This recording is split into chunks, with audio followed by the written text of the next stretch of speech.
నమస్తే ఫ్రెండ్స్, ఈరోజు పొంగల్ ఎలా ప్రిపేర్ చేసుకోవాలో వీడియోలో చూద్దాం. 2 టేబుల్ స్పూన్ ఆయిల్, జీలకర్ర, కాజు కొంచెం కలర్ ఫ్రై అయ్యేంత వరకు వేయించుకోవాలి. ఆనియన్,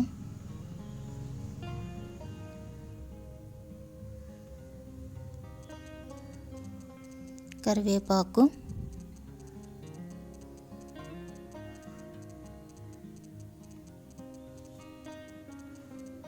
మిరియాలు 1 టేబుల్ స్పూన్ మిరియాలు వేసాను.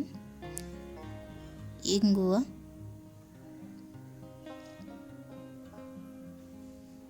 ఇప్పుడు నేను 1.5 గ్లాస్ రైసు అలాగే పెసరపప్పు కలిసి 4.5 గ్లాస్ వాటర్ తీసుకున్నాను.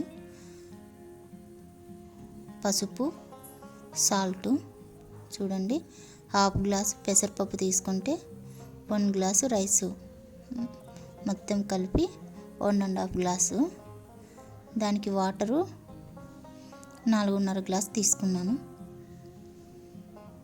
ఇప్పుడు వాటర్ బాగా తెరులుతున్నప్పుడు మనం క్లీన్ చేసి పెట్టుకున్న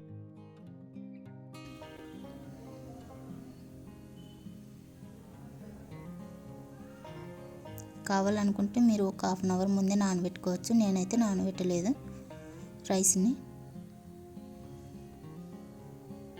అలాగే సాల్ట్ అయిందో లేదో ఇప్పుడు వాటర్ చెక్ చేసుకోవచ్చు. 4 విజిల్స్ వచ్చేంత వరకు పెట్టుకోవాలి. మీ కుక్కర్ని బట్టి అండి, నేనైతే 4 విజిల్స్ పెట్టాను. ఇప్పుడు పొంగల్లోకి చట్నీ ప్రిపేర్ చేసుకున్నాం. పల్లీలు వేయించుకున్న తర్వాత పచ్చిమిర్చి, టమాటాలు, చింతపండు, జీలకర్ర, కరివేపాకు వేసుకొని ఫ్రై చేసుకోవాలి. ఈ పొంగల్లోకి చట్నీ అయితేనే చాలా బాగుంటుంది. కొత్తిమీర చూడండి, పచ్చిమిర్చి కూడా ఫ్రై అయిపోయాయి. ఇప్పుడు చల్లారిన తర్వాత మిక్సీ పట్టుకోవాలి. పల్లీలు, వెల్లుల్లి, సాల్ట్, పచ్చిమిర్చి,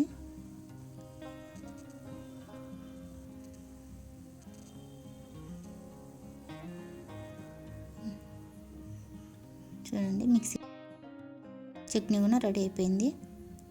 ఇప్పుడు చట్నీలోకి పోపు ప్రిపేర్ చేసుకోవాలి.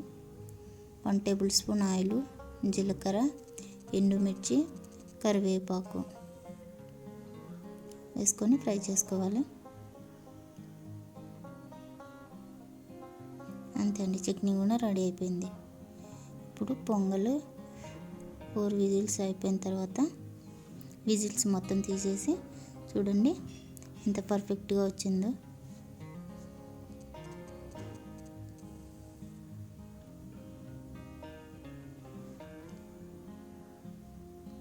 మీకు కానీ వీడియో నచ్చినట్లయితే ప్లీజ్ లైక్ చేసి సబ్స్క్రైబ్ చేసుకోండి. ఈ పొంగల్ వేడిదైతేనే చాలా బాగుంటుంది.